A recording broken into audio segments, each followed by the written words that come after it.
Heyo! Morning everybody. Welcome to another commute. Today, Honda's VFR1200X. V4 power, lots of touring capability. We'll see how it does that commute thing. Okay. Here it is.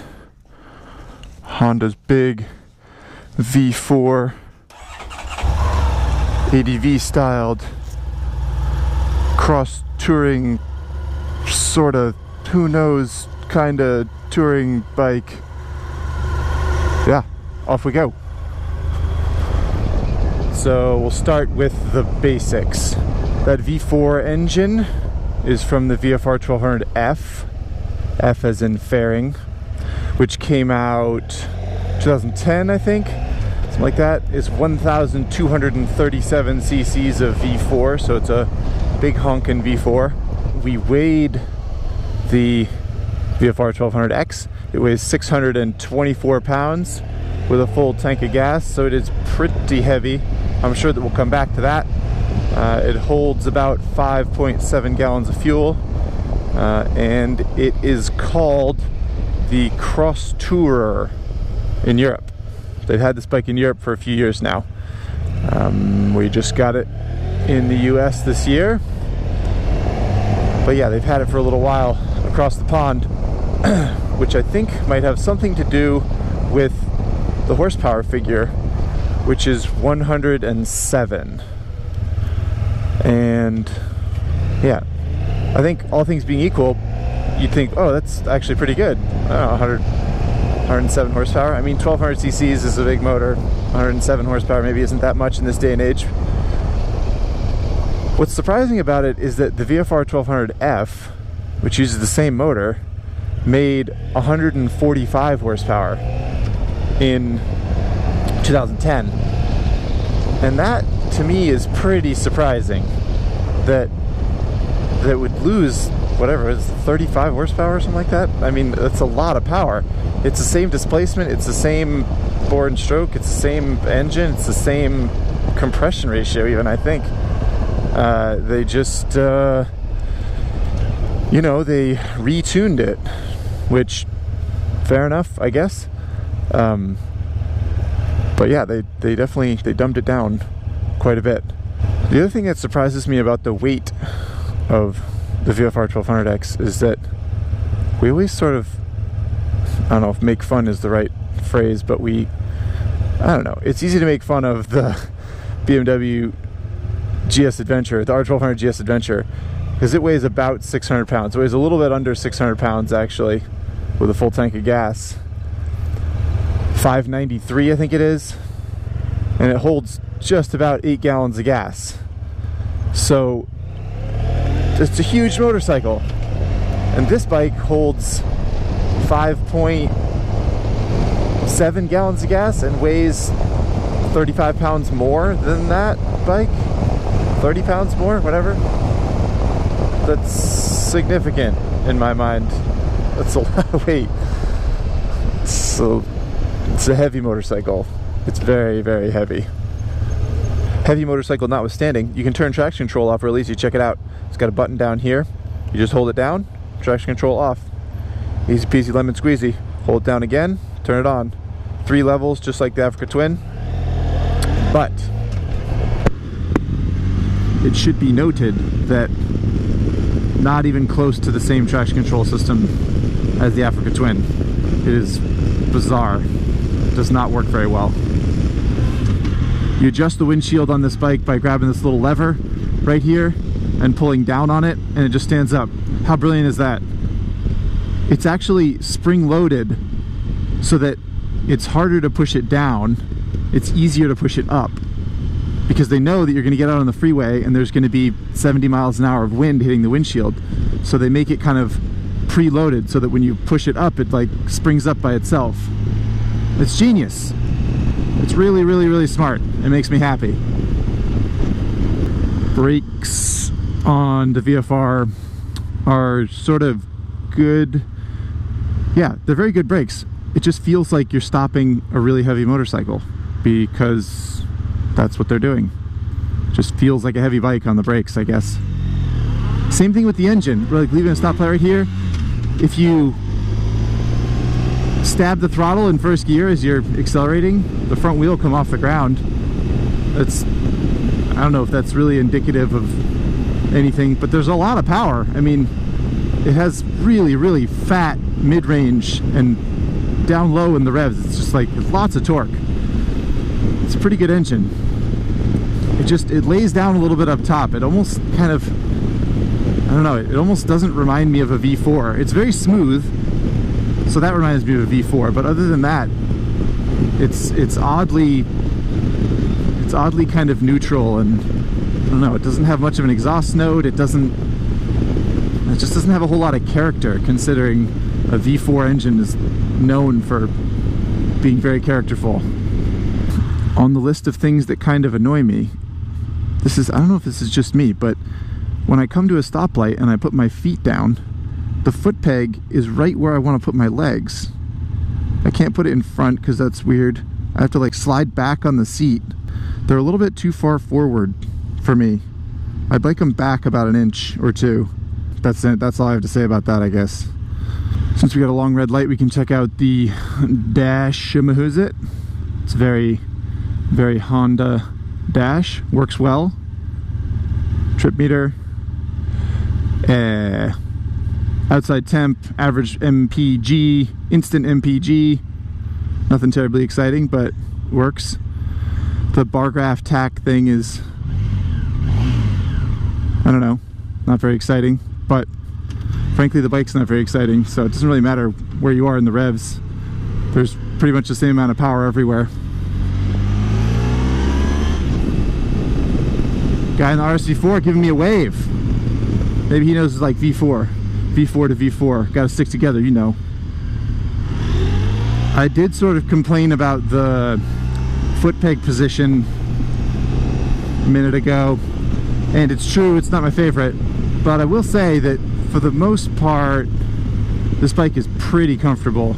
The seat's a little squishy for me, but I'm a little over 6 feet tall, and honestly it fits me pretty darn well.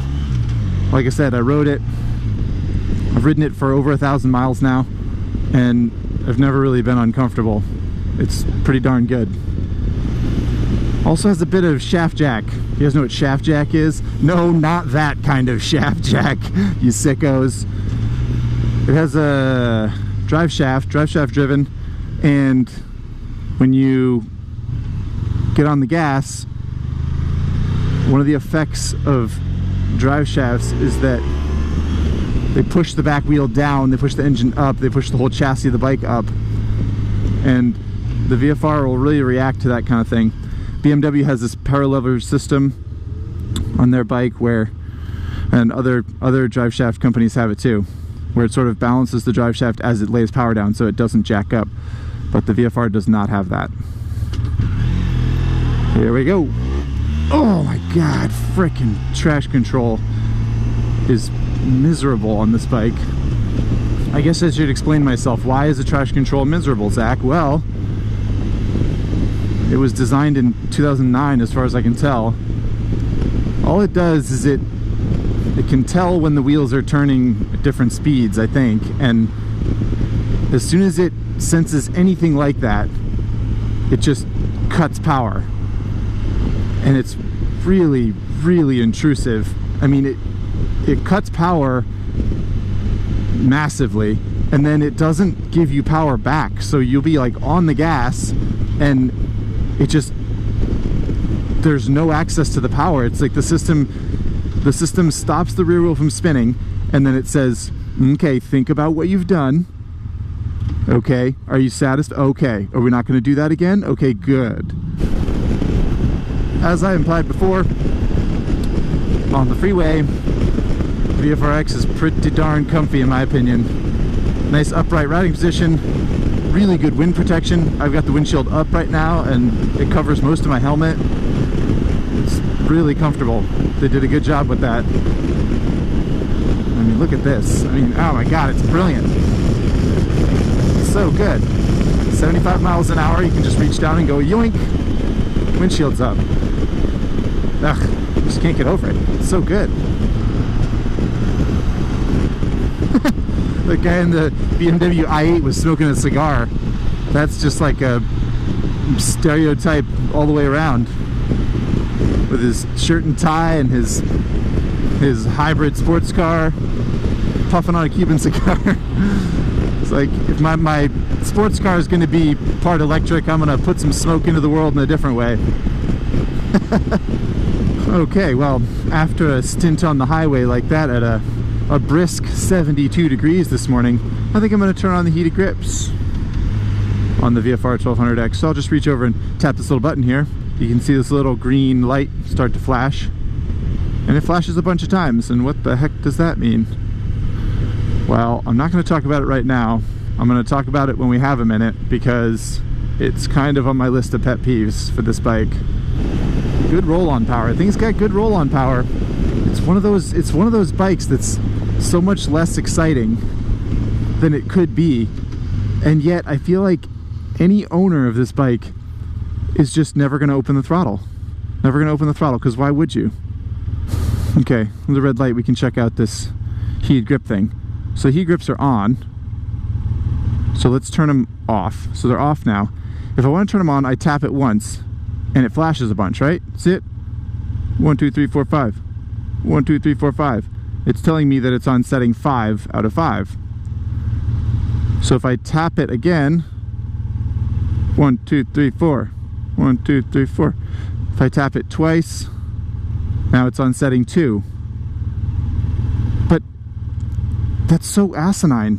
Why didn't they just have a green light and a yellow light and a red light, or something, amber and orange and red and some combination to tell you that it's on setting 3 of 5? But flashing the number of times for the setting that it's in, I mean, what the... I also, if you bump it, for example, and you're not sure what setting it's on, and you're on the highway or you're in traffic or something like that, and you look down, you can't easily tell what setting it's on. You have no idea. And then if you tap the button, it just flashes at you a bunch of times, and you have to look at the grip and count a number of flashes. I don't know how the same people that were in charge of this brilliant windscreen thing could come up with a heated grip system that's like Morse code or something. It's ridiculous. It's ridiculous. Don't let anyone tell you otherwise. That is a frickin' flashy bike. Sick, bruh.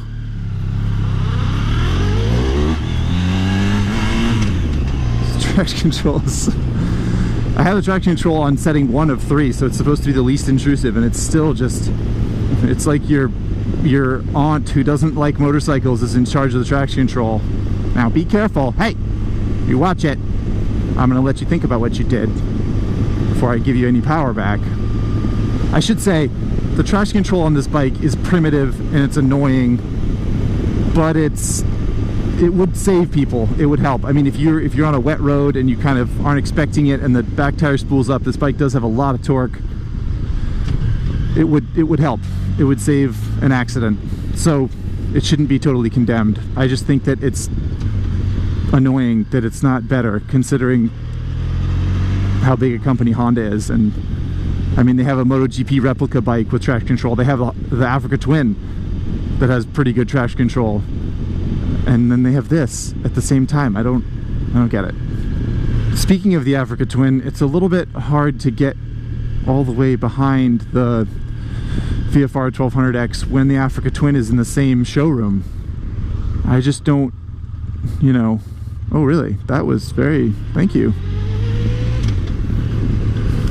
You know, the Africa Twin is, it gives up some horsepower to the VFR, no question about that.